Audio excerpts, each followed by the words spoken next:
Welcome students.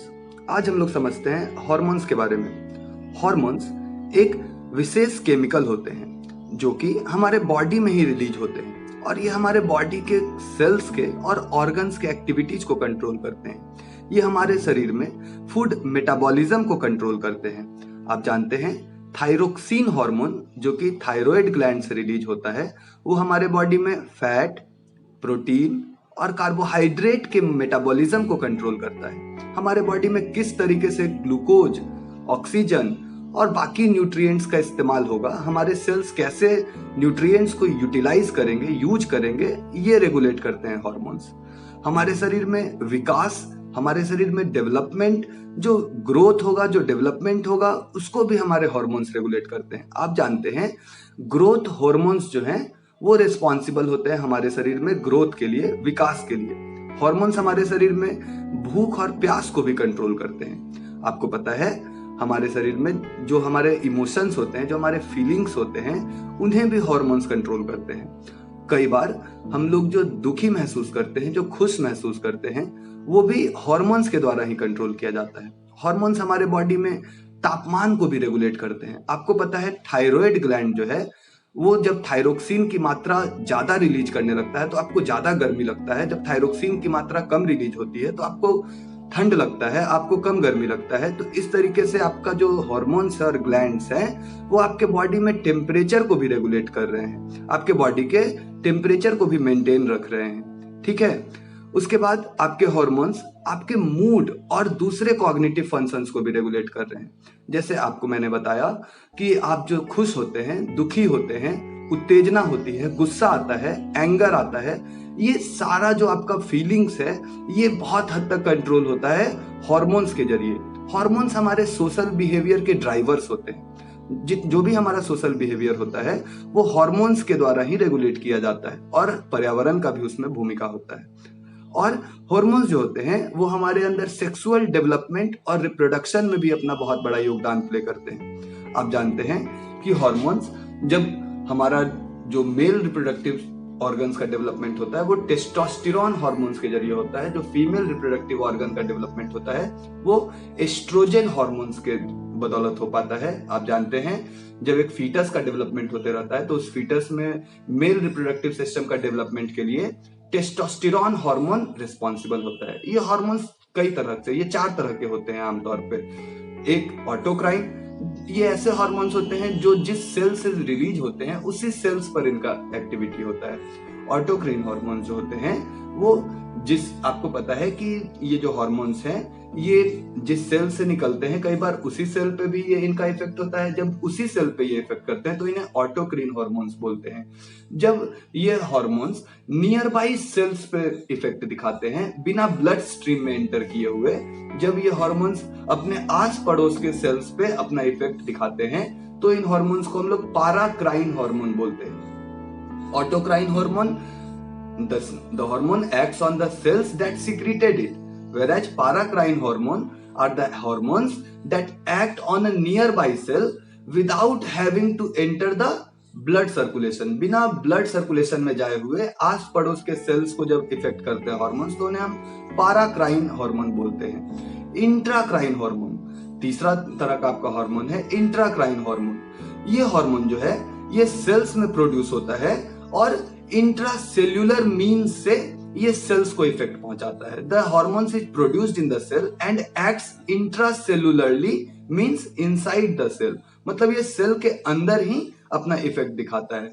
इसे हम इंट्राक्राइन hormone बोलते हैं। चौथा तरह का जो आपका हार्मोन है वो है एंडोक्राइन हार्मोन। ये हार्मोन कैसे होते हैं? The hormone act on the target cell once it is released from the respective glands into the blood stream. ये हार्मोन ब्लड स्ट्रीम में एंटर करते हैं और टारगेट सेल्स पे अपना इफेक्ट दिखाते हैं। मुख्य रूप से हार्मोन्स 2 तरह के होते हैं, पेप्टाइड्स और स्टेरॉइड। पेप्टाइड वैसे हार्मोन होते हैं जो कि सेल मेम्ब्रेन से पास होकर सेल के अंदर नहीं प्रवेश कर सकते हैं। इनके साइज बहुत बड़े होते हैं, इनके पार्टिकल के जो साइज होते हैं ये बहुत बड़े होते हैं। Peptide hormones water soluble hormones होते हैं। इनके एग्जाम्पल है LH और FSH। आपके जो स्टेरॉइड हार्मोन है ये सेल मेम्ब्रेन से पास हो सकते हैं। इनके साइज छोटे होते हैं, इनके पार्टिकल्स के साइज छोटे होते हैं। ये फैट सॉल्यूबल होते हैं, लिपिड सॉल्यूबल होते हैं। ठीक है, आपके जो स्टेरॉयड हॉर्मोन्स हैं उनका एग्जाम्पल है आपके टेस्टोस्टेरॉन, आपके एस्ट्रोजन, ये सब आपके प्रोजेस्टेरॉन, कॉर्टिसोल, ये सब आपके स्टेरॉयड हॉर्मोन्स के एग्जाम्पल हैं। तो आप जाने कि क्या अंतर है आपके पेप्टाइड और स्टेरॉयड हॉर्मोन्स में।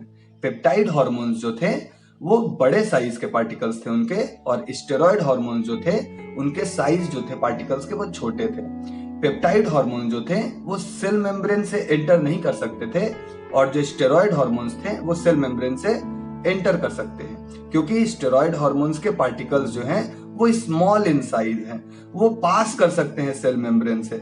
और उनके एग्जाम्पल हैं testosterone, progesterone, estrogen, cortisol etcetera.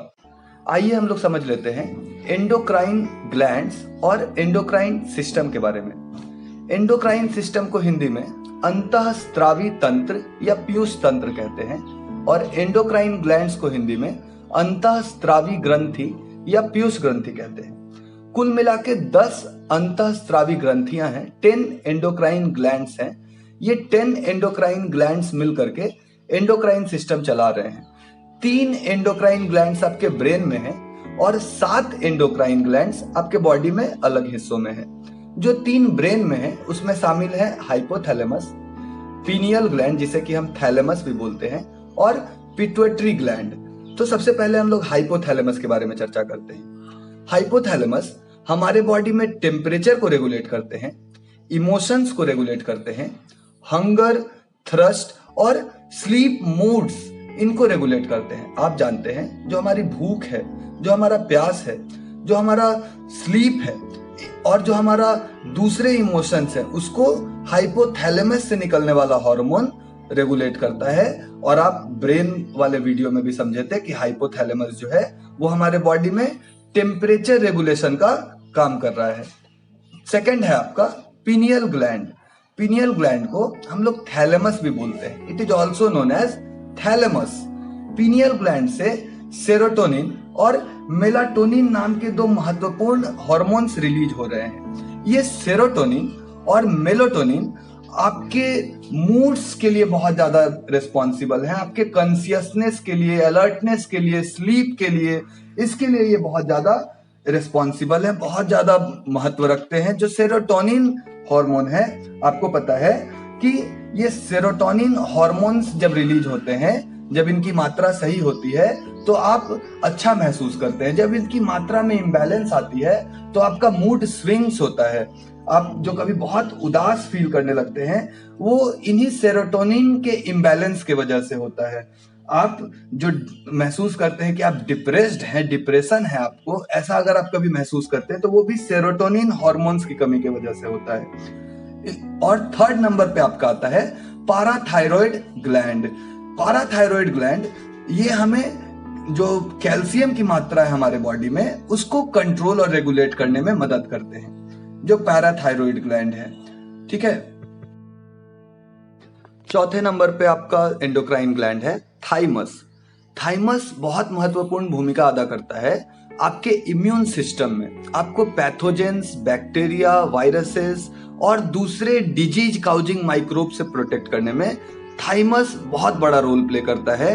वो टी सेल्स को प्रोड्यूस करता है जो कि आपके इम्यून सिस्टम के एडाप्टेशन में बहुत ज्यादा काम आते हैं, और थाइमस के मैच्योरिटी में भी आपके इन टी सेल्स का बहुत बड़ा रोल हो।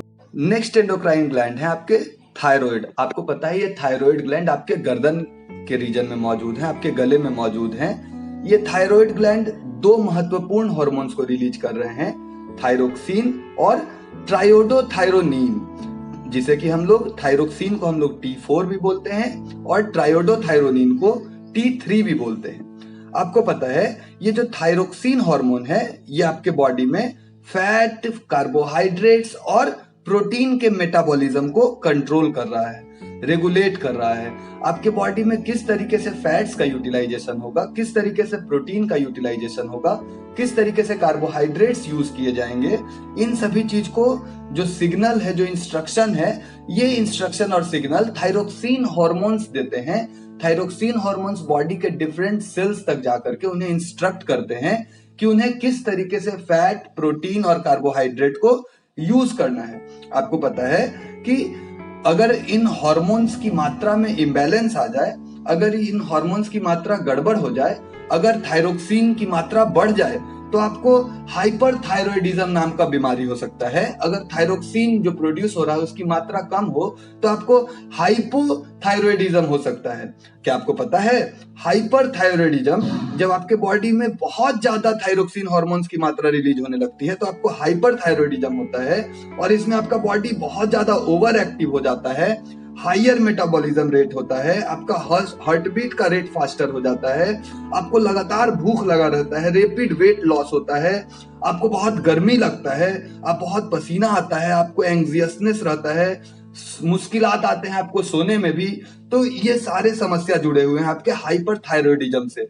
जब आपका थायराइड ग्लैंड ज्यादा थायरोक्सिन रिलीज करने लगता है तो आप में ये हाइपरथायरॉयडिज्म के लक्षण आने लगते हैं, जैसे आपका फास्टर मेटाबॉलिज्म, आपका हायर हार्ट रेट, आपका constant hunger, rapid weight loss, sweating, anxiousness and difficulty to sleep. जो आपका हाइपोथायरॉयडिज्म है उसके क्या लक्षण हैं? अगर आप में थायराइड ग्लैंड कम मात्रा में अगर थायरोक्सिन को रिलीज कर रहा है तो आपके बॉडी में उसके क्या इफेक्ट्स होते हैं? आपका मेटाबॉलिज्म स्लो डाउन हो जाता है, आप में स्लगिशनेस आ जाता है, आप आलसीपन महसूस करने लगते हैं, आप बहुत ज्यादा सेंसिटिव हो जाते हैं कोल्ड से। जब हाइपरथायरॉयडिज्म होता है तो आप सेंसिटिव टू हीट होते हैं, जब हाइपोथायरॉयडिज्म होता है तो आप सेंसिटिव टू कोल्ड होते हैं, आपको ठंड ज्यादा महसूस होती है, आपका वेट गेन होने लगता है, आप में स्लगिशनेस आता है और आप पूरे समय लो फील करते रहते हैं। ये जो सिम्टम्स हैं ये जुड़े हुए हैं हाइपोथायरॉयडिज्म से। नेक्स्ट है आपके एड्रेनल ग्लैंड। ये एड्रेनल ग्लैंड आपके किडनी के ऊपर मौजूद हैं और ये ऐसे हार्मोन्स को रिलीज कर रहे हैं जो कि हमारे बॉडी में सेक्स ड्राइव को कंट्रोल कर रहे हैं, स्ट्रेस को कंट्रोल कर रहे हैं और किसी इमरजेंसी सिचुएशन पे हमारा बॉडी का किस तरीके से रिएक्शन होगा, किसी कॉम्प्लेक्स सिचुएशन पे हमारा बॉडी क्या प्रतिक्रिया देगा, इसको भी हमारे एड्रेनलिन जो हार्मोन्स हैं जो कि एड्रेनल ग्लैंड से रिलीज होते हैं वो रेगुलेट करते हैं, वो कंट्रोल करते हैं।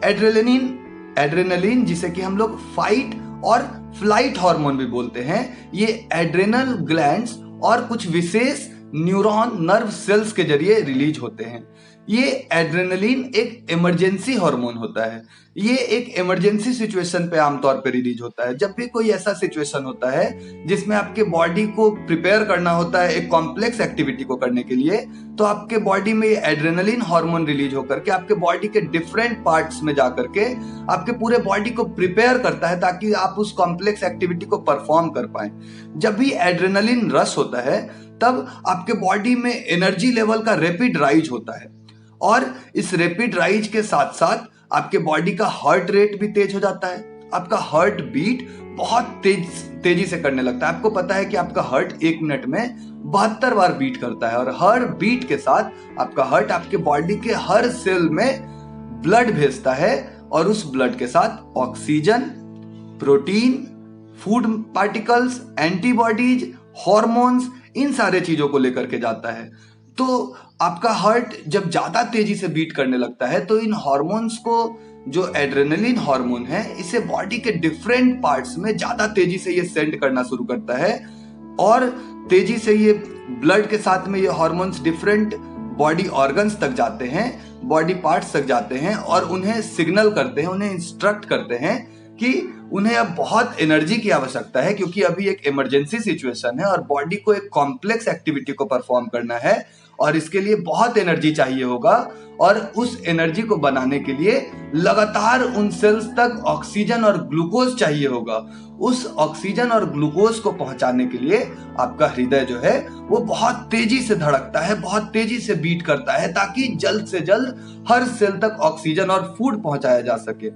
जब आप में एड्रेनलिन रश होते रहता है तो आप में अनकंट्रोल्ड स्वेटिंग शुरू हो जाता है, उसको आप रोक नहीं सकते हैं, वो अपने आप ही स्वतः ही आपके बॉडी में स्वेटिंग होना शुरू हो जाता है, आपका बॉडी स्वेट करने लगता है, पसीना आने लगता है और इसके साथ साथ आपको ज्यादा, आपका जो सेंसेशन होता है वो बढ़ जाता है, आपको ज्यादा महक आने लगता है, आपका जो साइट है, आपका जो टेस्ट है, आपका जो टच है, ये सब एलिवेट हो जाता है, आपका जो ऑडियो रिसेप्टर्स है वो सब भी एलिवेट हो जाते हैं, जिससे कि आपका बॉडी और ज्यादा सक्रिय हो जाता है और ज्यादा सेंसिटिव हो जाता है उस कॉम्प्लेक्स सिचुएशन में, उस इमरजेंसी सिचुएशन में, उस आपात स्थिति में। आपात स्थिति कैसा भी हो सकता है, वो आपात स्थिति फाइट का भी हो सकता है, लड़ाई का भी हो सकता है और फ्लाइट का भी हो सकता है, वहां से रफू चक्कर होने का, भागने का, 9-2-11 होने का भी हो सकता है। दोनों ही एक्टिविटीज आप जानते हैं, दोनों में बहुत ज्यादा एनर्जी कंजम्पशन है।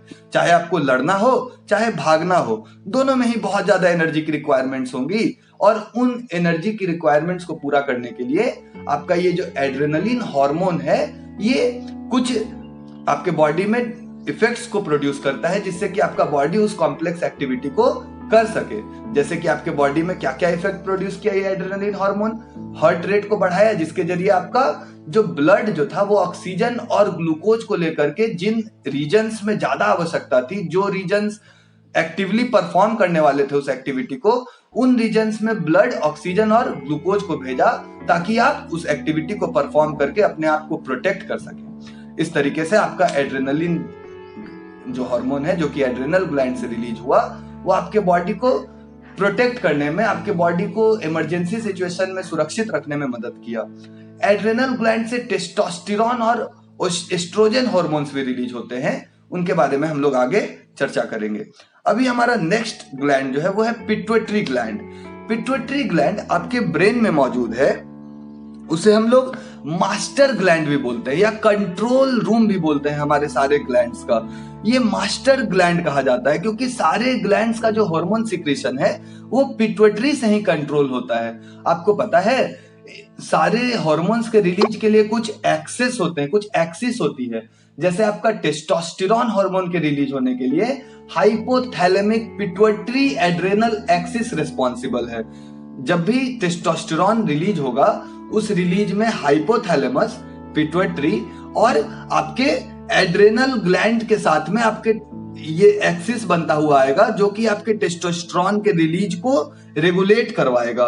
कोई भी हार्मोन का जो रिलीज है उसमें पिट्यूटरी बहुत बड़ा रोल प्ले करता है, इसीलिए पिट्यूटरी ग्लैंड को हम लोग मास्टर्स ग्लैंड भी कहते हैं। नेक्स्ट है आपका पैनक्रियाज। आप जानते हैं पैनक्रियाज में इंसुलिन हार्मोन रिलीज किया जाता है। इंसुलिन हार्मोन हमारे बॉडी में ब्लड शुगर लेवल को कंट्रोल करता है। इसी इंसुलिन हार्मोन के ज्यादा या कम होने की वजह से आपके शरीर में डायबिटीज इंसिपिडस और डायबिटीज मेलिटस होता है। तो ये बहुत ही महत्वपूर्ण हार्मोन है इंसुलिन हार्मोन, जो कि रिलीज होता है पैनक्रियाज से। आप अक्सर देखे होंगे जो डायबिटिक पेशेंट होते हैं उन्हें इंसुलिन की इंजेक्शन लगाई जाती है, वो इंसुलिन का इंजेक्शन लेते हैं। दरअसल उस इंसुलिन इंजेक्शन में इंसुलिन हार्मोन्स होते हैं। हम हार्मोन्स को बॉडी में भी प्रिपेयर करते हैं और हार्मोन्स को लैब में भी प्रिपेयर किया जाता है, ठीक है। ये इंसुलिन हार्मोन जब किसी पेशेंट में ब्लड शुगर लेवल बहुत ज्यादा बढ़ जाता है तो उन्हें ये इंसुलिन हार्मोन दे करके ब्लड शुगर लेवल को कंट्रोल किया जाता है, उसे कंट्रोल में लाया जाता है। नेक्स्ट आपके जो ग्लैंड है वो है टेस्टिस। आपको पता है टेस्टिस एक मेल रिप्रोडक्टिव ग्लैंड है, मेल रिप्रोडक्टिव ऑर्गन है, और इसमें आपके टेस्टोस्टेरोन हार्मोन और स्पर्म सेल प्रोड्यूस हो रहे हैं। ये रिस्पॉन्सिबल है टेस्टोस्टेरोन और स्पर्म सेल के प्रोडक्शन के लिए। टेस्टोस्टेरोन एक बहुत ही महत्वपूर्ण हार्मोन है जो कि आपके बॉडी में एक वाइड रेंजिंग चेंजेस लाता है, बहुत विविध बदलाव लाता है आपके बॉडी में। आप देखे हैं कि एक मेल और फीमेल के बॉडी में एक डिस्टिंक्ट अंतर होता है। आप देखते हैं कि मेल के फेस पे फेशियल हेयर होता है, जबकि जो फीमेल होते हैं उनके फेस पर फेशियल हेयर नहीं होता है, या फिर वो उतना डोमिनेंट नहीं होता है, थिन होता है उनका फेशियल हेयर। ये फेशियल हेयर के लिए आपके टेस्टोस्टेरोन हार्मोन रिस्पॉन्सिबल है। जो मेल्स होते हैं उनका बॉडी स्ट्रक्चर फीमेल के बॉडी स्ट्रक्चर से डिफरेंट होता है। उनके बॉडी स्ट्रक्चर में जो डिफरेंस है उसको भी टेस्टोस्टेरोन हार्मोन ही उनके बॉडी में प्रोड्यूस करते हैं। आपको पता है जब एक फीटस डेवलप होते रहता है तो उस फीटस में, एम्ब्रायो में, जब वो भ्रूण जब डेवलप होते रहता है, जब फीटस डेवलप होते रहता है यूटेरस में, तो उस फीटस में मेल रिप्रोडक्टिव ऑर्गन का डेवलपमेंट भी टेस्टोस्टेरॉन हार्मोन ही देखता है। ये टेस्टोस्टेरॉन हार्मोन डेली हमारे बॉडी में रिलीज होता है। करीब 5 मिलीग्राम की मात्रा रोज इसकी हमारे शरीर में प्रोड्यूस होती है।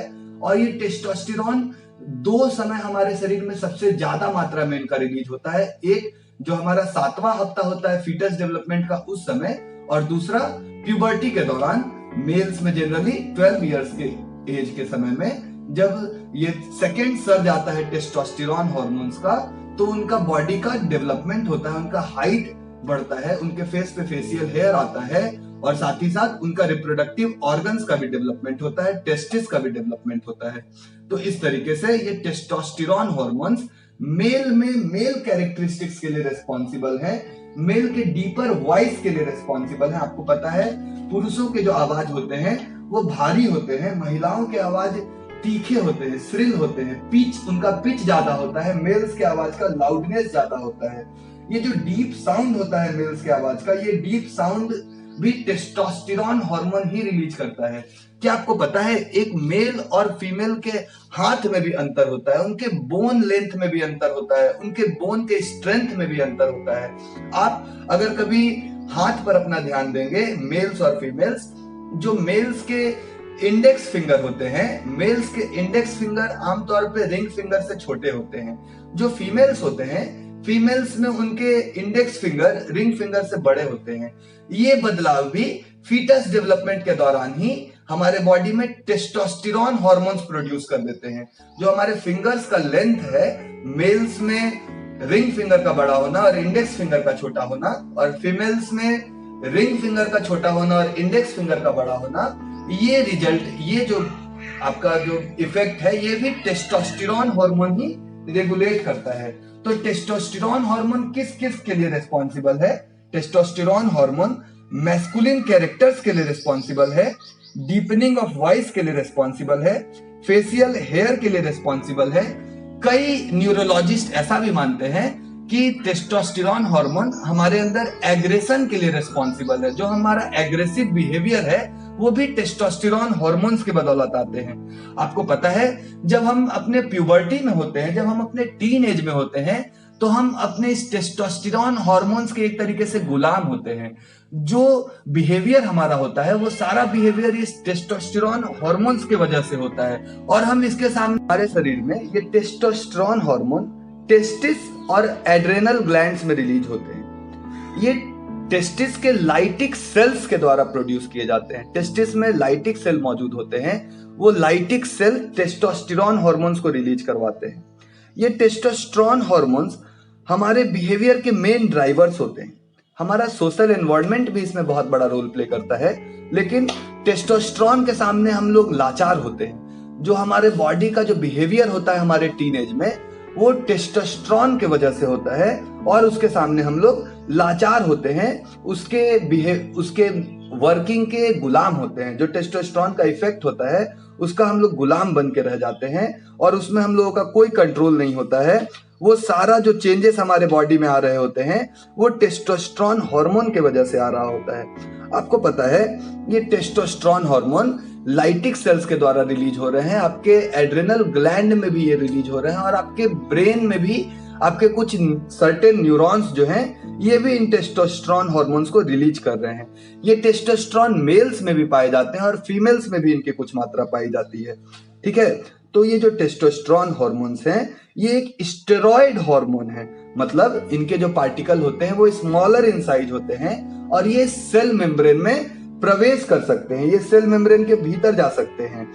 जो टेस्टोस्टेरॉन हार्मोन है ये कंट्रोल होते हैं हमारे हाइपोथैलेमिक पिट्यूटरी एड्रेनल एक्सेस के जरिए। जो हमारा टेस्टोस्टेरॉन हार्मोन है उसका जो रेगुलेशन है, उसका जो सिक्रीशन है, इसको हमारा hypothalamic pituitary adrenal axis control करता है।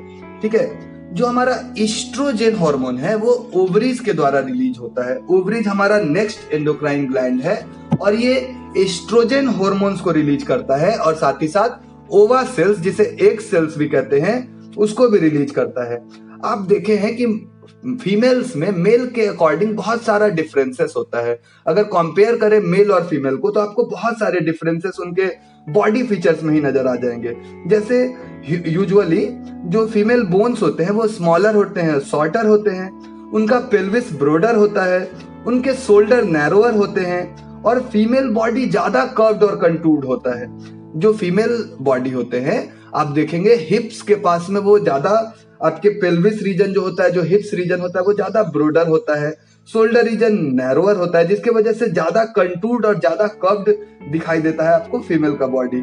उनके बॉडी पर जो बुटॉक्स और थाइस का जो एरिया है वहां पर ज्यादा मसल्स और फैट्स का स्टोरेज होता है मेल्स के कंपैरिजन में। जो बॉडी हेयर होता है फीमेल में वो थिन होता है और लेस प्रोनाउंस्ड होता है। आपको ये भी पता है कि मेल का जो स्काल्प हेयर है वो एक सर्टेन एज के बाद लॉस हो जाता है, लेकिन फीमेल का स्काल्प हेयर लॉस नहीं होता है। मेल को आप लोग देखेंगे, मेल्स में जनरली जब वो बूढ़े होने लगते हैं तो उनका बाल उड़ने लगता है, बाल झड़ने लगता है और एक ऐसा स्थिति आता है जब वो गंजे हो जाते हैं। लेकिन फीमेल्स में आप ऐसा नहीं देखते हैं कि उनका स्काल्प हेयर उड़ने लगे, वो गंजे हो जाए, ऐसा आप नहीं देखते हैं। उनका स्काल्प हेयर ज्यादा लंबे समय तक रहता है मेल्स के कंपैरिजन में। जो वॉइस बॉक्स होता है फीमेल्स का वो स्मॉलर होता है, मेल का वॉइस बॉक्स बड़ा होता है। जो वोकल कॉर्ड होते हैं फीमेल्स में वो भी शॉर्टर होते हैं और ये शॉर्टर वोकल कॉर्ड और स्मॉलर वॉइस बॉक्स ये दोनों मिलकर के हायर पिच प्रोवाइड करते हैं फीमेल वॉइस को, फीमेल साउंड को। फीमेल्स की आवाज आप जानते हैं ज्यादा तीखा और ज्यादा श्रिल होता है, ज्यादा पिच वाला होता है, क्योंकि उनका वोकल कॉर्ड छोटा होता है और वॉइस बॉक्स भी छोटा होता है। साथ ही साथ जो आपके एस्ट्रोजन हार्मोन है ये आपके सेबेसियस ग्लैंड्स के सिक्रीशंस पर भी कंट्रोल करते हैं। जो ऑयल ग्लैंड्स हैं, ऑयल ग्लैंड्स को भी सप्रेस करते हैं आपके एस्ट्रोजन हार्मोन्स। मेल्स में आप ज्यादा एक्ने और पिंपल्स की प्रॉब्लम को देखेंगे, जबकि फीमेल्स में एक्ने और पिंपल्स की प्रॉब्लम कम होती है। ये एस्ट्रोजन हार्मोन कंट्रोल करता है। मेल्स में एस्ट्रोजन की मात्रा कम होती है, फीमेल्स में एस्ट्रोजन की मात्रा ज्यादा होती है।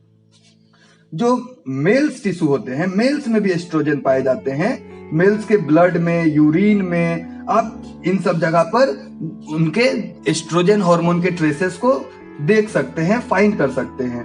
और एस्ट्रोजन भी है आपका एक स्टेरॉयड हार्मोन है, मतलब ये भी एक स्मॉल पार्टिकल वाला हार्मोन है। इसके भी जो हार्मोन के पार्टिकल्स होते हैं वो स्मॉलर इन साइज होते हैं। ये सेल मेम्ब्रेन में पास कर सकते हैं, ये able to pass through the cell membrane होते हैं। और ये एस्ट्रोजन कहां से रिलीज होते हैं? ये एस्ट्रोजन हमारे जो फीमेल्स के ओवरीज होते हैं, फीमेल्स के ओवरीज में रिलीज होते हैं और एड्रेनल ग्लैंड्स में रिलीज होते हैं। मेल्स में ये एड्रेनल ग्लैंड्स और टेस्टिस में रिलीज होते हैं। मेल्स के टेस्टिस एस्ट्रोजन को भी रिलीज करते हैं और मेल में एड्रेनल ग्लैंड्स भी एस्ट्रोजन हार्मोन्स को रिलीज करते हैं। जो एस्ट्रोजेंस हैं वो एंड्रोजन से कन्वर्ट होकर के आते हैं और ये कन्वर्जन कराते हैं एरोमेटेस सेल्स। आइए हम लोग जान लेते हैं एस्ट्रोजन के अलग अलग हिस्से में क्या क्या इफेक्ट होते हैं। सबसे पहले ओवरीज में जो एस्ट्रोजेंस हैं वो ओवरीज में एग्स के प्रोडक्शन को स्टिमुलेट करते हैं, फैसिलिटेट करते हैं। जो एग सेल का प्रोडक्शन है वो एस्ट्रोजन रेगुलेट करवाते हैं। ओवरीज के अंदर जो फैलोपियन ट्यूब है उसमें भी एस्ट्रोजन बहुत बड़ा रोल प्ले। फैलोपियन ट्यूब में थिक मस्कुलर वॉल के डेवलपमेंट में एस्ट्रोजन हार्मोन का बहुत बड़ा रोल होता है। एस्ट्रोजन हार्मोन्स ही फैलोपियन ट्यूब में थिक मस्कुलर वॉल का डेवलपमेंट करवाते हैं। यूटेरस में एस्ट्रोजन हार्मोन्स एंडोमेट्रियम का डेवलपमेंट करवाते हैं। एंडोमेट्रियम जिसे हम लोग म्यूकस मेम्ब्रेन या म्यूकस लाइनिंग भी समझ सकते हैं। आप जानते हैं यूटेरस के अंदर जब एक एम्ब्रायो डेवलप होते रहता है तो उस एम्ब्रायो को शॉक से बचाने के लिए एक म्यूकस का मेम्ब्रेन बनाया जाता है यूटेरस के अंदर में, और वो mucus membrane estrogen hormone regulate करता है उसके डेवलपमेंट को। एंडोमेट्रियम के डेवलपमेंट को एस्ट्रोजन हार्मोन रेगुलेट करता है। सर्विक्स में भी एस्ट्रोजन हार्मोन अपना रोल प्ले करता है। सर्विक्स के म्यूकस सिक्रीशन को और उसके मस्कुलर वॉल्स के थिकनिंग का, ये सब का भी जो फंक्शन है ये आपका एस्ट्रोजन हार्मोन्स रेगुलेट करता है। जो सर्विक्स का मस्कुलर वॉल का थिकनिंग है, म्यूकस लाइनिंग का थिकनिंग है, ये भी आपका एस्ट्रोजन हार्मोन्स ही कंट्रोल कर रहे हैं। अगर इन हार्मोन्स की मात्रा ज्यादा या कम हो जाए तो इससे आप में बहुत सारा समस्या प्रोड्यूस हो सकता है, बहुत सारा बीमारी प्रोड्यूस हो सकता है।